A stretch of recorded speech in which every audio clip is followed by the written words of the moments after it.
Hello and welcome to another Monday Report by Bordier. What a week on the financial markets. In the US, Donald Trump's tariff policy is generating uncertainty and even fears, and the February employment report confirms the slowdown in job creation even before the job cuts announced in the federal administration in particular. In Europe, it was the announcement of Germany's colossal stimulus plan that had the effect of an earthquake on the bond market. Here you can see that the German sovereign bond lost 3.5%. This is the result of a historic rise of 40 basis points over the week in the German 10-year yield.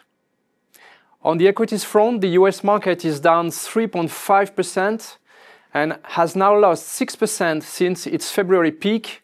The movement is accompanied by a rotation in favor of defensive sectors to the detriment of tech and consumer cyclicals in particular. In our equity portfolios, we recently bought the European car maker Volkswagen.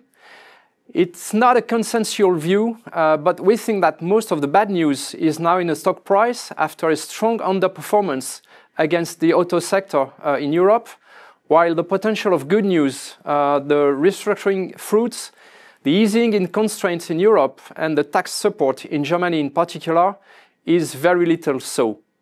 And as a matter of fact, the stock outperformed the auto sector by 6% last week. That's all for today. Thank you for listening and see you next week.